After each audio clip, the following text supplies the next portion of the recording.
예수께서 승천하실 기약이 차감해 예루살렘을 향하여 올라가기로 굳게 결심하시고 사자들을 앞서 보내심에 그들이 가서 예수를 위하여 준비하려고 사마리아인의 한 마을에 들어갔더니 예수께서 예루살렘을 향하여 가시기 때문에 그들이 받아들이지 아니하는지라. 제자 야고보와 요한이 이를 보고 이르되 주여, 우리가 불을 명하여 하늘로부터 내려 저들을 멸하라 하기를 원하시나이까? 예수께서 돌아보시며 꾸짖으시고 함께 다른 마을로 가시니라.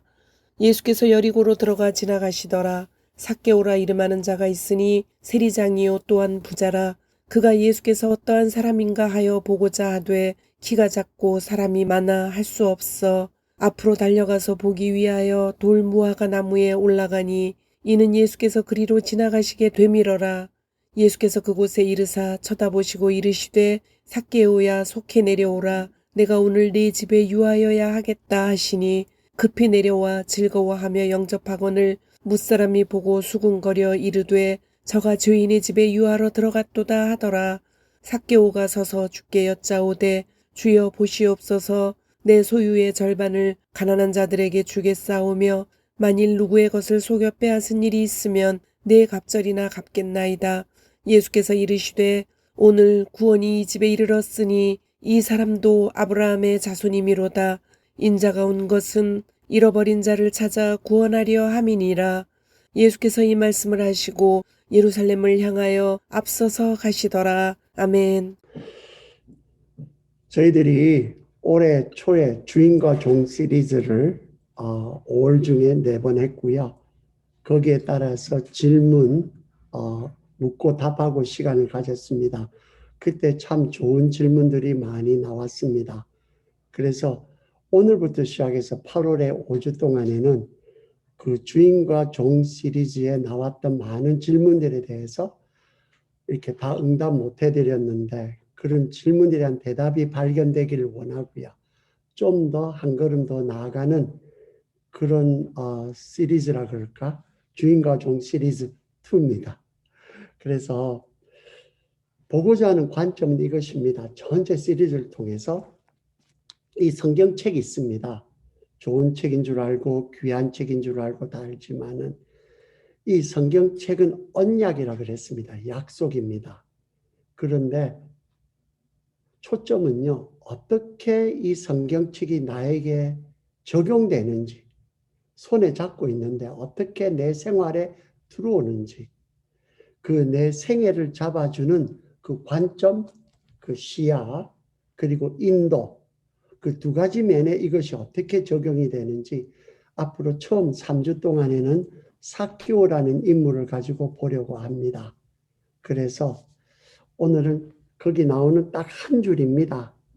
그래서 삭개오가 예수께서 여리고로 들어 지나가시더라. 삭개오라 이름하는 자가 있으니 세리장이요 또한 부자라라는 그 화두를 가지고 오늘 처음 문을 열고자 합니다. 첫 번째 드리는 질문이요.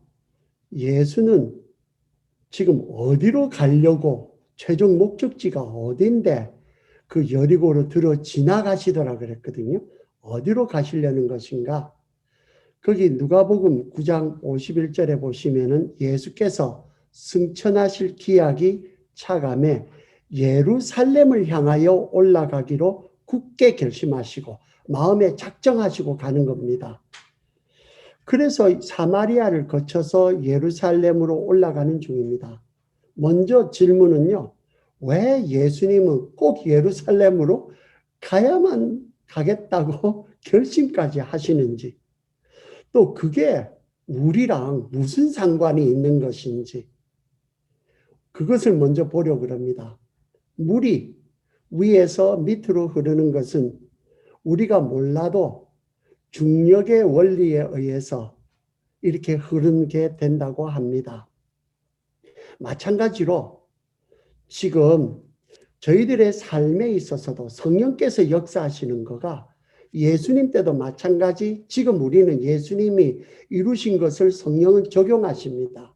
그런데 마치 성자 예수님을 도와서 타락한 아내 같은 예루살렘이에요. 예루살렘으로 가서 십자가 대속으로 그것을 회복해 한 성령님은 이제 이런 예수의 십자가 공로를 힘입어서 새 언약으로 여러분과 저에게 새 생명을 얻게 하고 이 예수의 신부로서 새 예루살렘 그렇게 구비하고 단장하는 일을 하기 위해서 지금 모든 주변과 환경을 움직이고 가십니다. 그러니까 그것이 내 인생이 여러 가지가 왔다 갔다 할 때 궁극적으로 어디로 가는 것이지? 이런 일이 왜 일어나는 것이지? 나는 지금 어디로 가야 되는 것이지? 하는 것이면은 예수님이 가고 있는 그 마음, 성령님 추천 그 마음 거기다가 딱 맞추시면은 다른 것은 알아서 맞아들이게 가게 돼 있습니다. 그래서 예루살렘이라는 것은 하나님과 언약을 맺는 하나님 계시면은 우리를 대표해서 포함해서 맺는 대표자이십니다. 그리고 성도는요, 우리가 배운 대로 아브라함의 언약, 모세의 언약, 다윗의 언약, 이거 세 가지를 합해서 구약이라 그럽니다. 신약이라는 것은 예수님이 오셔서 완성하셔서 새 언약, 그래서 신약이에요. 합하면은 성경입니다. 그래서 이 새 언약의 완성자 되신 예수의 그 신부가 된 것이 우리입니다. 어릴 때에 한 40몇 년 전인데요. 저희 목사님이 설교하시다가 결혼의 원형은 사람이 아니야. 하나님과 사람끼리 관계이고 결혼이란 것은 하나님과 사람끼리 관계를 알려주기 위한 그 당시에도 무슨 말인지 모르는데 지금도 좀 어려운 단어 실물 계시 기관. 그때 중학생 때였던 것 같은데 무슨 말씀을 하시는가 싶었습니다. 그래서 지금 이제 와서야 조금 이게 무슨 뜻으로 하셨다는 것을 짐작하는 것 같습니다.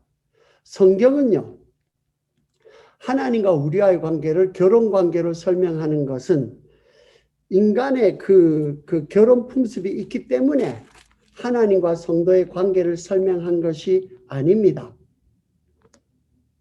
하나님이 주시는 창세기 2장에 주시는 결혼 관계의 약속이 그게 원형입니다. 사람을 당신의 형상대로 만든 삼위 하나님께서 하나님의 형상대로 만들었다 했을 때는 삼위일체를 빼어놓을 수 없습니다. 성부와 성자와 성령 안에 있는 관계를 설명하기 위해서 그것을 위해서 하나의 예화처럼 실물 계시 기관으로 보여주는 거로 결혼 제도를 주셨습니다.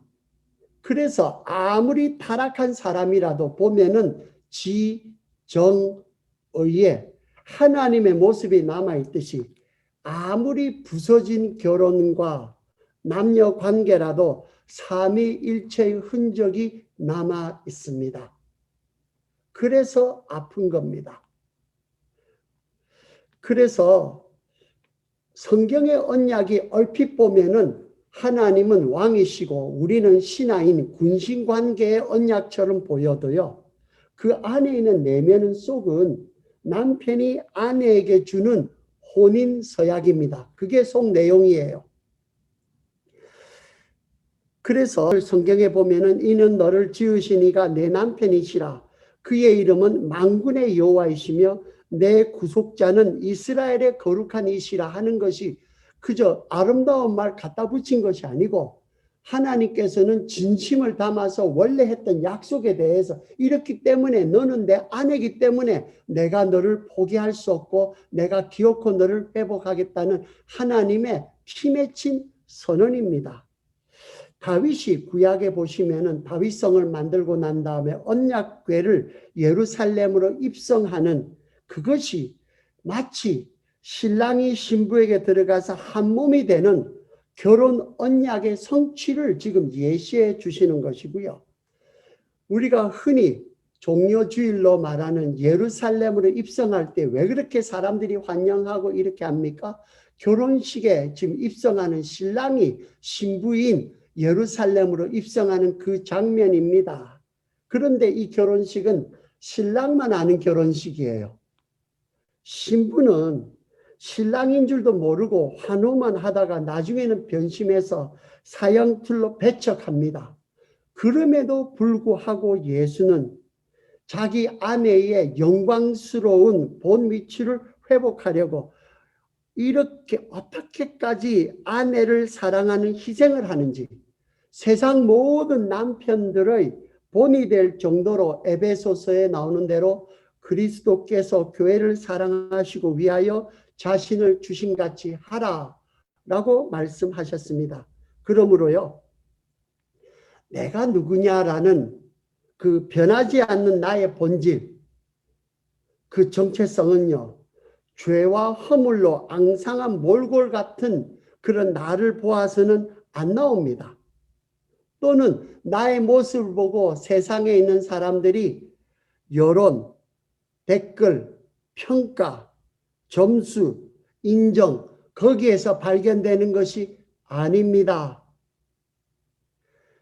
우리의 정체성, 나는 누구냐는 내 근본, 하나님이 I am who I am, 나는 스스로 있는 자니라라고 모세를 만났을 때 해주셨던 것처럼 나는 누구냐라는 것은 나를 완벽하게 속속들이 완전히 알면서도 당신의 변하지 않는 언약적인 사랑으로 찾고 투자하신 신랑 되신 예수를 보아야 그 예수가 나를 어떻게 평가하는지 거기에서 나의 진정한 모습이 나옵니다. 그래서 계시록에 보니까 내가 또 보니 한 어린 양이 서 있는데 일찍이 죽임을 당하사 각 족속과 방언과 백성과 나라 가운데에서 사람들을 피로 사서 하나님께 들으시고 그들로 우리 하나님 앞에서 나라와 제사장들을 삼으셨도다. 그들이 땅에서 왕노릇 하리로다 라고 기록해 줍니다. 세상 유혹에 빠져서 그런 빠진 그 언약의 안에 우리들을 불륜으로 파산된 혼인관계와 고통으로 신음하는 우리의 모습을 보고 비통해 하시는 하나님, 거기에서 그냥 그치지 않으시고 스스로 자신을 더럽히면서 만신창이 되면서, 여러분 설거지로 행주를 그릇을 씻으면은 깨끗한 행주는 더러워질 수밖에 없습니다. 그게 복음의 원리입니다. 다시금 새 언약으로 품어서 회복하려는 하나님의 피토하는 심정, 그것이 성경의 기록입니다. 그것으로 내게 닥친 고통과 망실, 망하고 실망되는 문제를 보아야만 합니다. 진정한 행복의 지향점은 참 남편 된 하나님께로 돌아가는 회복되는 하나님과 나의 결혼관계의 방점이라 그러죠. 그 찍을 때에 그때에 바로 잡혀집니다. 파산한 예루살렘 같은 우리, 그런데 이 우리를 새 예루살렘으로 만드시려고 오시는 예수를 보시기 바랍니다. 계시록 끝에 나오는 그 새 예루살렘이 내려온다는 것은 그때 가서 갑자기 되는 것이 아니고요. 새 예루살렘 시작이 언제인 줄 아십니까?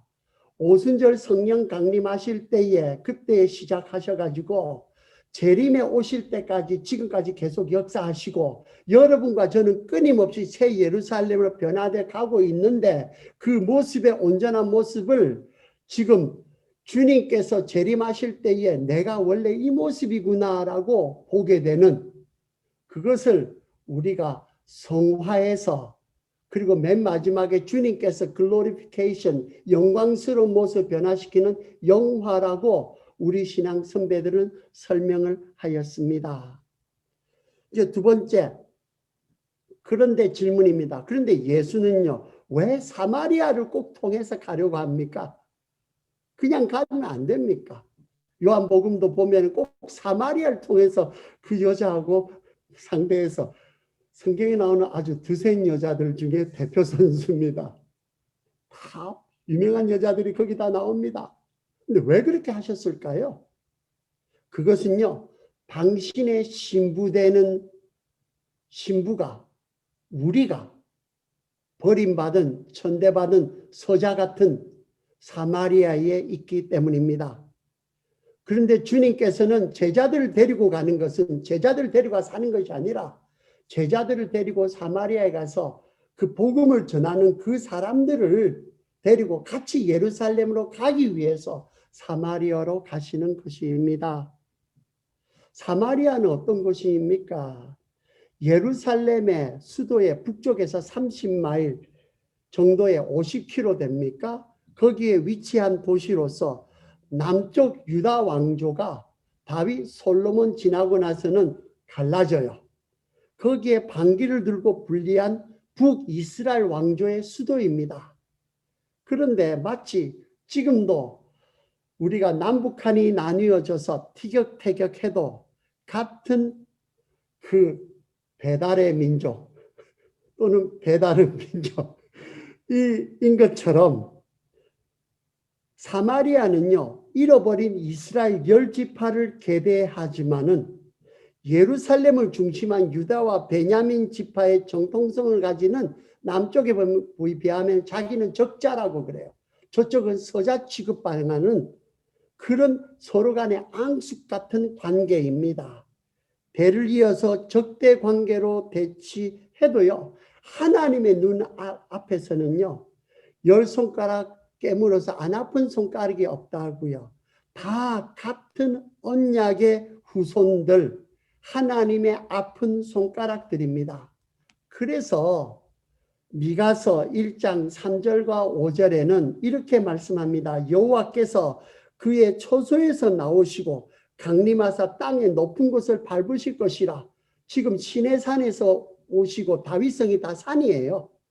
그래서 거기에서 밟으실 것인데 이는 다 야곱의 허물로 말미암음이요 이스라엘 족속의 죄로 말미암음이라. 야곱의 허물이 무엇이냐? 사마리아가 아니냐? 그리고 유다의 산당이 무엇이냐? 예루살렘이 아니냐? 하나님께서 오셔가지고 그 민족들을 자기 그걸 다 같이 불러 모으시는 장면입니다. 그런데요, 사마리아가 왜 이렇게 예수님의 가는 일행을 배척했을까요? 사마리아가 배척한 것은 예루살렘으로 간다 하니까 배척했습니다. 예수가 아니고요, 예루살렘을 배척한 것입니다. 왜 그렇습니까? 제자들의 반응을 보면은 나옵니다. 이 사람들이 배척하니까 뭐라고 말합니까? 예수님, 하늘에서 불을 내려서 싹 쓸어버립시다. 심판을 내려야 됩니다. 저 사람들은 심판받았고 이 세상에서 존재해봐야 이렇게 가치가 없는 인간들입니다라는 겁니다. 종교적 신념으로 인공청소라 그러죠. 여러분, 세대가 가면 갈수록 얼마나 많이 잔인한 일들이 폭력적으로 일어나는지 저희들이 지금 여실히 보고 있습니다. 인공청소를 연상하는 분노를, 그것을 합리화하는 정당성을 종교에서 찾아요. 성경 말씀에서 찾습니다. 그 이데올로기를 거기로 무장한 야고보와 요한의 불심판 요구, 그거는요, 저희들이 별밤지기에서 보았듯이 예루살렘의 기득권을 지키기 위해서 베들레헴의 유아들을 학살을 다 하더라도 눈 하나 깜짝하지 않았던 헤롯과 본질상 차이가 없는 것 같습니다. 욕하면서 배운다고요. 아이러니한 것은 야고보와 요한도요, 예루살렘 사람들이 아니에요. 예루살렘에서 멸시받던 갈릴리 변방 사람입니다. 주류 예루살렘에게 멸시를 받아온 주변인들이에요. 지방 사람들입니다. 저는 부산에서 계속해서 살다가 미국에 왔습니다. 대구 이유는 전부 서울입니다. 욕하면서 배운다고요. 주류의 갑질, 폭력과 폭언에 길들여진 주변 그룹들, 변방 그룹들이 자기끼리 있으니까 대응하는 방식이 주류에게 당했던 방식과 동일합니다. 여러분과 저희는 어떻습니까? 오늘의 교회는 어떻습니까? 우리는 차이가 있습니까? 누가는요, 이런 상황에 대해서 예수가 어떻게 대처했는가 하는 것을 10장에서 지금 여리고성 들어가는 삭개오 만나는 데까지 18장까지요. 누가복음이 24장인데 거의 40%가 넘는 페이지를요. 어떻게 이것을 바뀌시는지 두 가지 화두로 잡아줍니다. 하나는 유다 순행, 유다 지역을 예수님께서 순찰하고 다니시는 것. 두 번째는 소문 선전. 이렇게 선전 전술이라 그럴까요? 조금 표현하면 두 가지 화두입니다. 첫 번째, 예수님께서 하신 유다 순행의 첫 대처는요. 처음에 바로 그 앞에 9장 앞에 보시면은 12제자 보내요. 누가복음에서는 한 번 더 보냅니다. 편견에 사로잡힌 12제자였어요. 아직도 예루살렘의 편견, 자기는 예루살렘도 아니면서 예루살렘 신용내는 이 제자들 가지고는 안 되시겠다라고 생각하신 것 같아요. 그 대신에 거기 읽어보시면 10장에요. 따로 세운 70인을 앞서 보내신 것입니다. 그리고 부탁하기를 심판을 대신에 평안을 빌라 하셨습니다. 그 평화가 역사가 일어나니까 요한이 바랬던 생각했던 불심판 대신에 사탄이 번개처럼 땅에서 떨어지는 화목의 역사, 치유의 역사가 일어났다고 70인이 돌아와서 주여 귀신들도 나가더이다 라고 기뻐하고 이야기합니다. 그게 첫 번째 유다 순행의 예수가 하신 역사입니다. 우리는 어떻게 해야 될까요? 두 번째 대처는요. 조선시대에 소원이 있습니다. 서당요. 그게 선비들이 하고 좋았지만은 사실은 조선시대에 문제가 두 개 있었습니다. 땅을 가진 문제가, 토지 문제가. 하나는 사찰을 중심으로 땅을 많이 가져서 소작인을 잡았고요. 두 번째는 서원을 중심으로 주변에 땅을 다 가져서 일 안 하고 놀고 먹는 사람들이 너무 많았습니다. 똑같은 구조입니다. 조선시대 서원처럼요. 이 당시 시대에 서원의 역할을 했던 것이 뭐겠습니까? 회당입니다.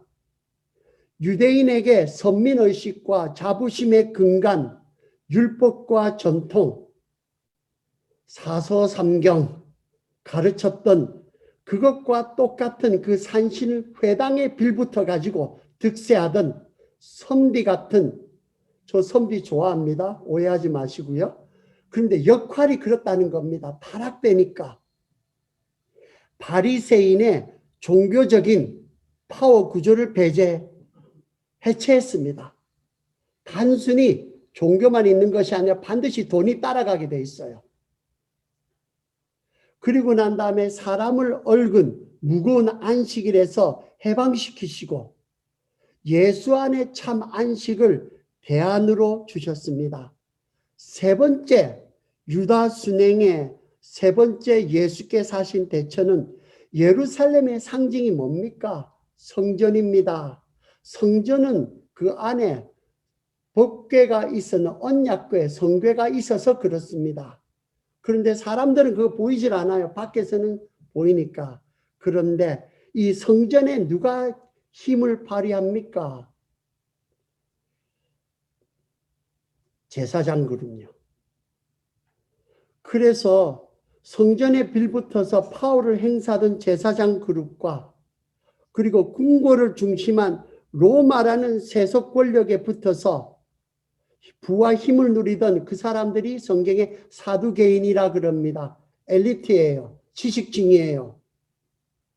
그래서 그 사람들이 대를 이어서 좋은 학교 가고 좋은 데 보내고 해서 이것을 딱 고정되는 구조로 잡고 있는 이 구조에서 정치와 지식 엘리트 그룹에서 그 사람들이 갖고 있는 그 조직과 완전히 배치되는 희생과 섬김, 사랑의 가치가 통용되는 천국, 하나님의 나라의 통치를 선언하시고 그것을 몸으로 실천해서 사람들로 하여금 천국의 맛을 보게 한 거, 그게 치유고 회복이고 그 말씀의 권위를 보고 사람들이 놀라게 하는 이적의 역사였습니다. 이것을 하고 나니까 예수님께서 이것을 하고 나니까 무슨 역사가 일어났습니까? 소문이 바뀌기 시작합니다. 소문은 소식에 선행합니다. 한국 속담을 말하면 발 없는 말이 천리를 간다 라는 이 말이 그 말입니다. 그게 저희들이 룻기에 배울 때에 룻을 만나니까 벌써 보아스가 룻에 대해서 알고 있어요. 그리고 난 다음에 만나게 되니까 거기에서 그 뉴스가 나온 겁니다. 소문 전에 있어야 되는 것이 소식입니다. 그런데요. 그래서 보면은 좋다고 소문난 물건은 언제 출시를 한다는 소식이 들리면은 사람들이 줄을 서서 기다립니다. 그 전에 예리고로 간다고 사마리아로 가니까 사람들이 배쳐가던 사람들인데 이제 소문이 쫙 퍼지고 나니까 예수가 지나간다는 소식만 들어도 세리장이 그 동네 엘리트인데 나무 위에 뽕나무 위에 올라가야 될 정도로 그 정도로 이렇게 사람들이 인산인해로 길을 메웁니다. 오늘 교회는 어떤 소문을 내고 있는지요? 교회된 우리의 소문은 어떤 것입니까? 소식이라는 굿뉴스를 전하기 전에 나라는 사람은 예수 그리스도의 하나님의 명예를 짊어지고 사는 그런 성도입니다. 세 번째, 그런데 예수는 왜 그날 나무 위에 올라갔던 사람들이 한두 명이 아닐진데 그래도 세리장인데 면피스럽게 꼭 이름을 알고 계세요. 그러니까 벌써 정하고 그 한 사람 보고 간 겁니다. 삭개오야 이름 불렀어요. 삭개오는 다음 주, 그 다음 주 보겠지만 나무 뒤에 숨어서 그냥 조용히 지나가려 했습니다. 얼마나 놀랬겠어요. 그런데 삭개오를 꼭 집어서 그냥 내려오라까지 좋은데 오늘 내가 내 집에 유하여 하겠다. 이거 명령형이에요. 이런 손님이 어디 있습니까? 그런데 그렇게 하신 이유가 무엇이 있을까? 그 집까지 가셔야만 될 이유가 무엇이었을까? 예수가 사마리아까지 찾아온 것은 지금부터 잘 들으십시오. 성경을 지금 요거까지밖에 모르기 때문에 그냥 반쪽만 이해해요. 탕자 비유도 반쪽만 이해해요. 지금 예수가 사마리아까지 찾아온 것은 그냥 잃어버린 사람 한 명 찾아서 예수님 믿게 하기 위해서 오신 것 아닙니다. 필요하지만은 충분하지 않습니다. 예수가 뭐라고 하시는가 하면은 오늘 구원이 이 집에 이르렀으니 이 사람도 아브라함의 자손이미로다. 아브라함께서 주신 약속이 뭡니까? 내가 너를 큰 민족이 이루게 하고 세상 모든 민족이 너를 위해서 너로 인해서 복을 받게 되리라. 너는 복의 근원이 될지니라. 사명자. 복음의 사명자로 하기 위해서 주신 것이지. 여러분 병원에서 병이 다 나았으면 병 낫기 위해서 병 나았습니까? 감옥에서 해방되어서 나온 사람들이 30년 있다가 해방되어서 나왔습니다. 운전을 할 줄 압니까? 배운 것이 있습니까? 할 수 있는 게 아무것도 없는데요. 병 고친 건강한 무능자, 이게 되는 이야기입니까?